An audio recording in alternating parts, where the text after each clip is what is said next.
Nah, you're not. You're not hearing me, Blessed love. Lutan. You hear me now? Yeah, man, clearly, loud and clear like morning. Yeah, look here. So Yeah. happy for this connection, man. Yes, man, Long give thanks, long It's time in been for a one, while. but nothing before the time. I know you're busy touring and all of that, so we're really happy Yeah. that we can make it happen today. But Lutan, let's kick things off though with your foundation. How would you describe your childhood growing up in Spanish Town, St. Catherine? Well, give thanks. As you know, that was the 80s, the normal time when we'd have a river, we'd have places to go and play. We never have distraction with social media or computer. So we'd ramp around as youth and we find games. We make up games. We wanna play football, play cricket. We wanna go on a river. We find things I do. So while me growing up, I was just like a happy go so lucky kind of little boy. School, Mm-hmm. home, music, school, home, music, football. That's how my time is spent. And we're going to get into the music and football elements of it. But what did you Yeah. admire most about your parents as a little youth? Well, my parents, come from the ghetto in a Spanish town right across the old Lion Bridge. But my parents try hard for grow away with morals and a level of discipline. And, we spend the time throughout the years as the years come. We never really dragged up or run past with time. My mother make sure we go to school. The father is always there to make sure say mama rule work. So it was an inspiration for me as a youth to see other youth in the ghetto have just a father alone or a mother alone. And we'd always have my mother and father. Wow, Yes, that in sir. itself was a blessing. But Yeah, man. Anthony Martin, no, what was he like in the classroom? Ah, all right. My classes now. I was a ringleader, really leader. In a way where Mm, my friend them bright, and the brighter student in the more disciplined class with the stricter teachers. So my classmate them then not get trouble, then no ramp around, then no cuss bad word, then no fight. Yeah. So I learn a lot from them time that with them kind of youth that too because it kind of make me humble more, where me never have no reason for push a youth or a youth push me. Like other environment when me did inner when we even go basic school and everybody mix up. So I start go primary school and I start going to the brighter class them now. And the youth them were in my class, they made more calm and nice. So I grow that kind of way. That's the football roughness. It kind of mm-hmm. get me rugged in the school. Hey, Because I have but to defend my thing. let's talk about that. Let's talk about the football element because a lot of people may not know that you actually played professional football for Constant Spring FC. But take us on that football journey when it started and what position Luton did play. All right, how it start? My band, so my father, I follow a team they call Boys Town. Him always start about Lenny I, Diego Garden, Alan Skill Cole, and a lot of other players in at them time. So when him a go match on Sundays, Calisimic Drive, Montego Bay, and St. Ann, I always jump in and bridging car and we always go games. So in a them time, youths in the ghetto, we used to play a thing we call skimmage. We set up Mm-hmm. 2 stone in the road, in the lane, in the yard, anywhere like a space there, 1 pound, 1, 2 against 2. So them time them I develop instinct of football, or for angle football, or for turn, or for shift, or for do all of that. And then we go primary school now, we play the under 12 Spanish Town Primary League. That year, the year before my school win and the year when me playing now, my school lost in the final against a school called St. John's Primary. Yeah, my friend them used to play for that team that too. Up to now, Derek Planter, popular baller in a Spanish town. Used to in between at the final, them time they were 10 years. So we move on to high school. Jonathan Grant become a new high school. That was 1986. So I was one of them first youth who passed common entrance exam, then call it. And we name right now Mm-hmm. star. So I got Jonathan Grant High School. We never play Pepsi. But the other year when we go in a second farm, them family later, Colts team. Colts is under 16 in a schoolboy football. Them time there, I don't know how it is now. You know, while I was playing Colts, our first game was against St. Catherine High School, like our neighbor, Spanish Town neighbor. Mm-hmm. And one of my teammates broke a fight in the game in about 5 minutes. So the school and Issa and everybody suspend my team from the league. So when I never get a chance to play Colts football. So when I got grade 9 or that a third form, them call it. I listen to the part here. Me take it up for myself, so I left Spanish Town school. I go Kingston at school because I have an elder brother, I go school at Kingston. So it kind of make me get jealous, like, I'm supposed to take bus too. I'm supposed to mix with Kingston people. You know, at the time, that's what I used to feel. So after grade 9 done, I take up one bag and put a football boots in it. And I go stats that are St. Ange Technical High School down on Spanish Town Road there. So. And I introduced myself to the coach. The coach was a man we call Charlie Edwards. Prominent man in football in Jamaica. I think he was the national coach of the female team, the women's national team in the earlier time. Introduced myself to Charlie. I was 15 plus at the time. Mm-hmm. And Charlie said, okay, one the youth them because you know you can play cool, so you can push it up to Manning Cup next year or whatever. So he said me for change and give me a game. And me impress him. So as one of the younger youth them were trying to get in the school at the time, because it was about 10 of us. He push me in the Manning Cup training at the time because I'm skillful and I have sense. Mm-hmm. And me not even was in the school at the time. He was going with me on school that year, the Kishima. Mm-hmm. That year, when I left Jonathan Grant, I got to start, so I'm not getting at the school. Them say, we don't have any space for you, Anthony. You have to go back where you're coming from. And believe me, I never want to tell Jamaica this, you know. But I stay at my yard for 1 year. And I not go to no school. That was when I supposed to go in a fourth form, grade 10. I not go to no school. I there at my yard, sit down, come here, say, I now go back over there, so I no school. See? So that grade 10 year, I there at my yard, I play Peter Pat, I play Rome, I fight, I play bingo, I run boat, I gone far all about as a little youth.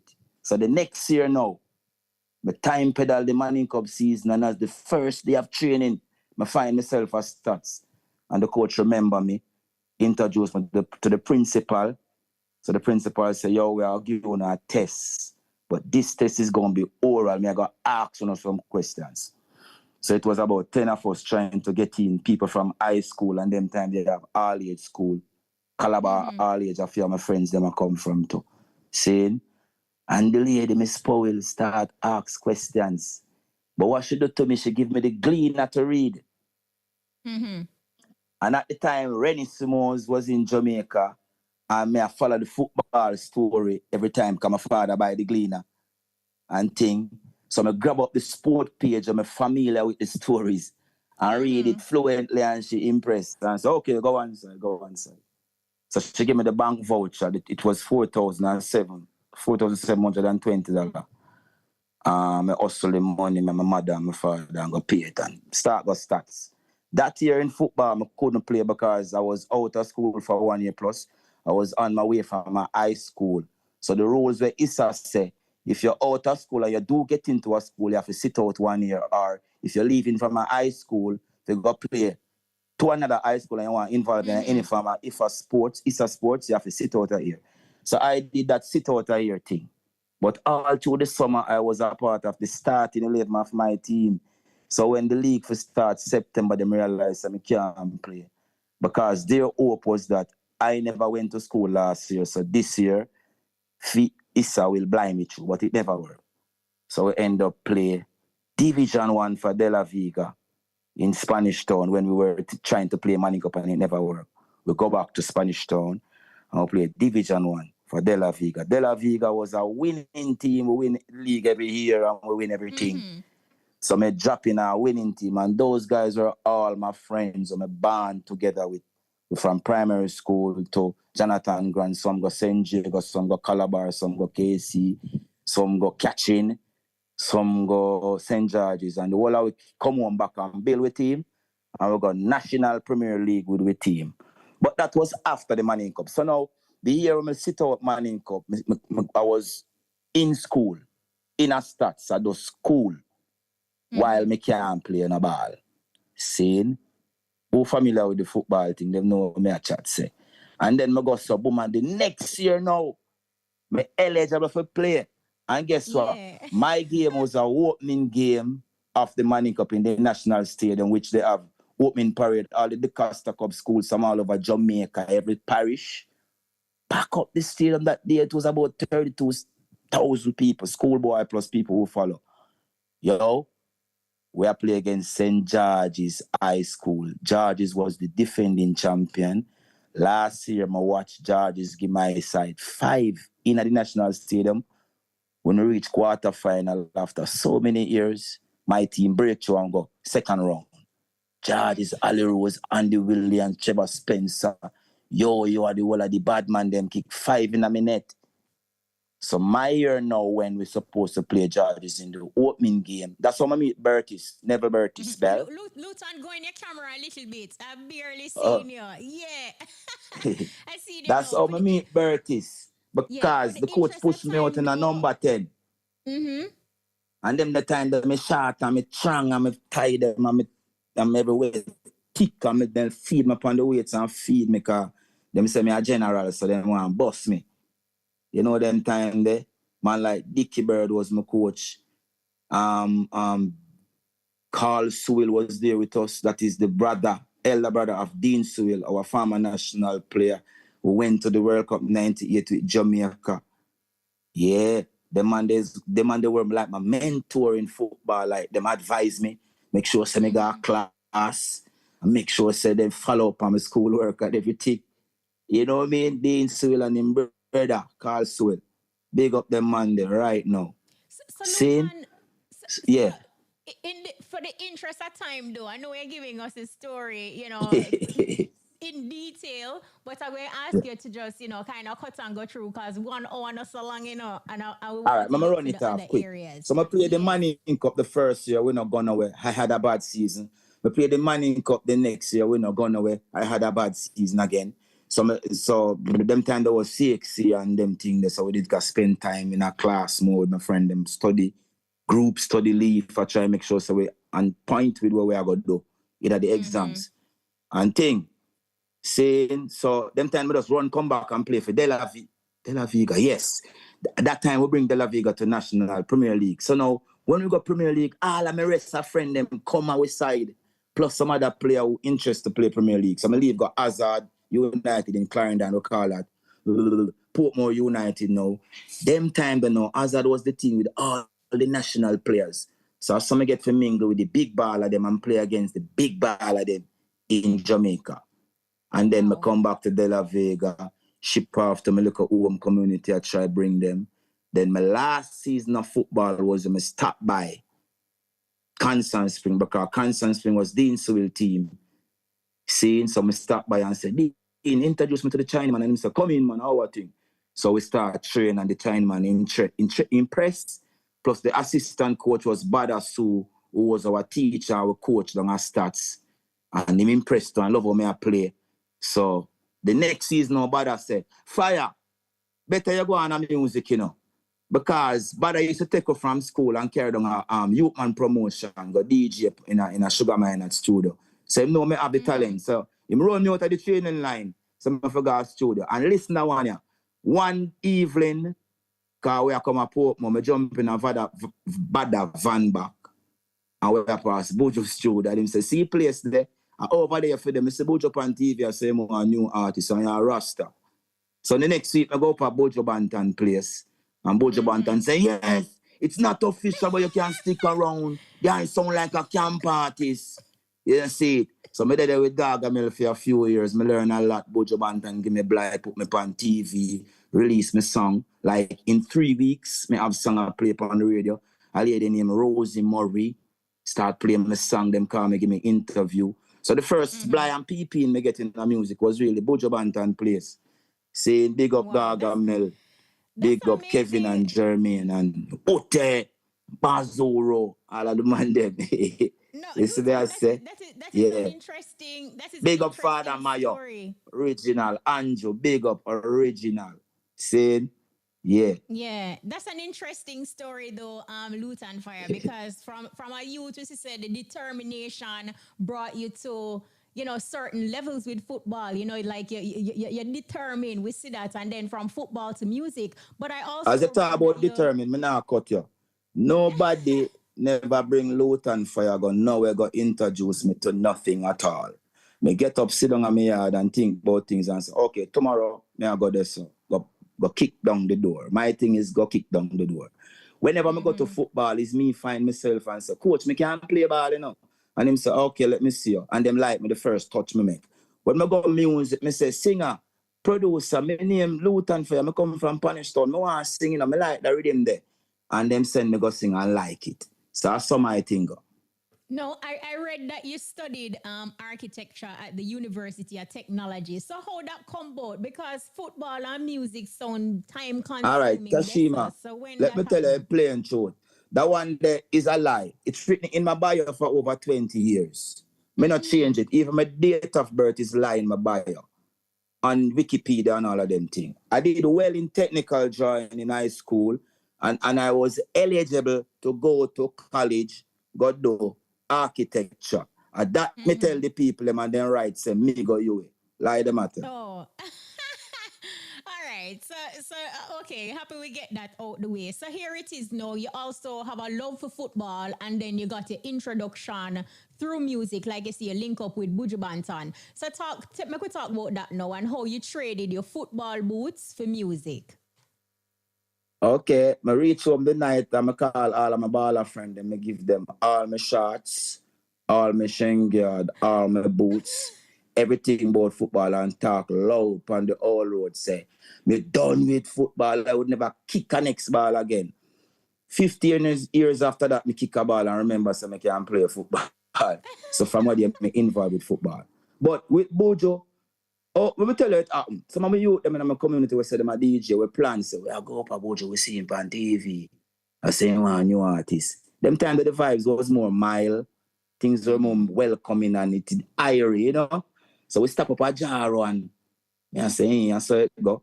So we walk from Whitehall, go down to reach Pan Carlisle Avenue. The rain a drizzling, you know. And when we reach, the gate open because a car come out. So me turn in and walk going up Buju yard.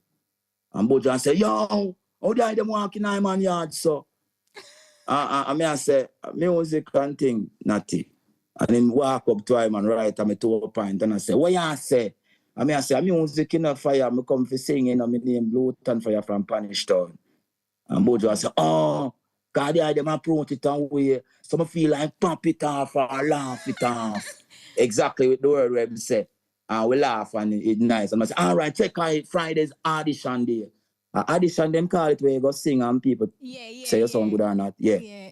So when we go up on the audition day, rain a fall again. And the dread upstairs and I'm reasoning. And we did the gate man, so we go on here, we don't want to in here. Because a gate man used to go on, you know.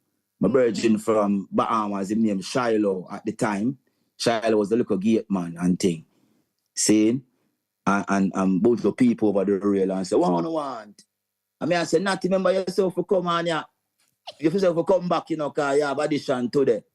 And I said, come on next Iowa, we have the meeting. So we cut left the dread. We look, Mr. Josie Whale up there, like them all our vibes. And I said, Josie that as a little youth, you know, and things. So we cut and we come forward. Because I said, Bojo self to come, so I go back up there, himself to come, you see. So we go up there, the rest of friend them stop because them can't take Buju rough vice, you know. Yeah. but one thing though, Lutan, me never know so you have Buju voice lock, man. No, I sit down with the natty years and as I say, we learn a lot and thing. And Buju is a principled man, you know, full of discipline and thing. And me admire them thing. You know, see? So yeah. What and when we reach at the studio the next time, Shiloh again and say, Fyah, you can't come in here, we don't want you in here, brother. The dread have to tell me if you let you in. But at the same time, a little friend named Kevin. Kevin is a statsman. Kevin, the auto mechanic, I the building. Kevin, brother, in a my class. So Kevin knows him little brother. In my class, him see me as him little friend. You know, see it. Even though he was more 2 years, me see him. So I say, hey, gate man, I saw you go on and the gate man catch up in the argument. Just to let me in. So Buju say, let in you. The man what I saw you go on, you know, see it. So we go in there and thing and we sing. And Buju like the vibe. So I said, the eye sound good there. You know, see it. And so I start go back. That's when I start hang out for years. Buju place and everything was airy and nice. Buju thing steady. You know, see it. And then one day me there and I saw one little virgin from America come. Saying, same one the recording. But I realized he's not a producer, but he's more involved in the thing. So he walk on with a princess named Empress Ayola and Jamaican. But the brother in a Buju office with the PR, when named Carol Walker, Chassis know the brother. So Chassis invite him to Buju place because that's what I work on, check me. You know, see it. So Buju would have one guitar in there where BSC used to play. So at the time, I try to learn guitar and I take it up and play 2 chords where Anthony John teach me. So I sing and Chassis here and I say, wow, you have a sound and I like your lyrics and thing, you know, you. John, I'm going to talk to Buju about you, you know, and thing. And then the virgin from America come in and Chassis said, that you can sing, you know, and bad, you know. So the virgin record me upon a rhythm with Jamaican. And I did them meet Jamaican too, you know. The virgin record and Jamaican record because I'm like Jamaican vibes and female artists. You know, see it. Or Billy Summers. I talked to Billy Summers this morning. All right, that was 20 years ago. Listen, that was a Thursday evening and the Tuesday evening, them tell me, say, come, we are go to the embassy, we are get visa. So we go get the visa. So I travel from Jamaica on the 21st of August, 2001 to Seattle, Washington. Lutan, Fyah, Rastafari, Norrisman, and Jamaican. We did a little club festival and thing. And all the relationships I have now in music on that side of the world, these are the people I met that way, that day. Those were some kids, 15, 12. The 4 of us were supposed to perform for them, but I was the only one who decided because I want to sing. So the little pitting them full up in the place and love my voice. I never have no song to sing, but them invite me because I sound good. And so I sing for one rhythm by 200. I will say, if Jah, you know, that rhythm they can write it. So I sing on it for about 10 minutes and thing. So them youth, they grow big and turn big, man, them become producer and everything. My record for them and a lot of songs playing all over the world is them same kids produce them, you know? Wow. Yeah. We have Cashpot coming up, but I also wanted to find out from you, you know, what was the turning point that made you embrace a Rastafarian lifestyle? Rastafari was from in the school days. From me, I got stats now. Me just start, a lot of youth in the school just come up with it and we just start say Rastafari is almighty. We never know nothing about it, you know. But we know that there's something in it we can grasp and learn, some wisdom. Because we are intelligent youth in the school. And the teacher them would know so we're bright. And how comes we just start challenge them with this Rastafari Africa talk. Even though we never know nothing. You know, see it. And we play, even when we are playing Manning Cup, we go play St. George's College over Emmett Park. And we over there burn. It's a burn Catholic. Them time there. We're going to break for cash pass and then we return. Don't go anywhere. We're going to continue the conversation. Stick and stay. All right. Oxymaster make everything cleaner. The time by Oxymaster, the stain blaster is... It is now 12:59. We're standing by. Listen up, your top draw dollars. Pick 2, pick 3, pick 4. Hot pick and cash pot. Lunchtime draws up next. Reggae in the morning. Reggae in the evening. Reggae at night time. On Irie Radio. Get your tickets out and let the games begin. Good afternoon. It's Thursday, May 8th, 2025. I am Kimberly. Welcome to this afternoon's Supreme Ventures live game draw. Before we begin, here's a quick look at our mid-morning winning numbers. All live draws are being supervised by the Betting, Gaming and Lotteries Commission and observed by the independent auditing firm PwC. Let's put some money in your top draw. This afternoon's jackpot is all of $600,000. Here are the winning top draw numbers. Now for money on top of money, you have number 4, the second winning number. That's 12. Now for the third top draw.